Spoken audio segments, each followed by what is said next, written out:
এখন ভোট দিতেন পারছেননি আপনি? ভোট দিতেন পারছেননি? ভোট দিতেন পারছেন না? তা আপনার ভোটকে অন্য কেউ দিয়ে ফেলেছে? না বলছিলাম একটু আপনার ভোটকে অন্য কেউ দিয়ে ফেলেছে? আপনার সিরিয়াল নাম্বার অনুযায়ী অন্য কেউ দিয়ে ফেলেছে। এখন আপনি ভোট দিতেন পারছেন না। কতবার গিয়েছেন আপনি ভোট দিতেন? চারবার গিয়েছেন। কেউ দিয়ে গিয়েছে এবং হ্যাঁ।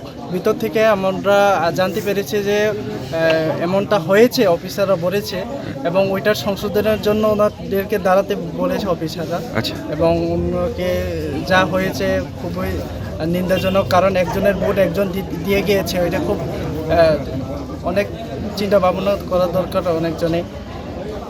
আচ্ছা, এই ভোট কেন্দ্রটার নাম কি এটা? সাউথ তৈবান্দা লেডিস ইংলিশ। এই মহিলার নাম কি? ভানুমতি ত্রিপুরা। মানবতী ত্রিপুরা। তো কি বলবেন আপনি যে এত বড় একটা মিস্টেক হয়ে গেল অফিসারের দ্বারা, আপনারা কি বলবেন? মিস্টেক হয়ে গেল, ওইটা তো ওখানে ম্যাক্সিমাম এটা মিস্টেক হতেই পারে বা হলে কেউ ষড়যন্ত্র হতে পারে। ওইটাকে আমাদের অফিসাররা দেখবে এবং পুলিং এজেন্টরাও আছে, ওরা তদন্ত করছে এবং বলছে যে ভোট দিতে দিবে। তো এখন কি তার গণতন্ত্র অধিকার সে কি প্রয়োগ করতে পারবেন আজকে? গণতন্ত্র অধিকার তো সবার আছে আমাদের ভারত দেশে, তবে অফিসারের উপরে দিবেন ওখানে। আর আমরা যদি গণতন্ত্র অধিকার না দিতে দিলে আমরা প্রটেস্ট করব ওইটার বিরুদ্ধে। মানে এখন অফিসাররা যেহেতু হ্যার সিরিয়াল নাম্বার বাই ভোট হয়ে গেছেন, অফিসাররা কিভাবে হ্যার ভোটটা দিবে? এখন কার জায়গা ভোট দিবে, কার ভোট দিবে? ওইটা তো অফিসাররা বলতে হবে, ওনাদের যেহেতু মিস্টেক হয়েছে ওনাদেরকে বলতে হবে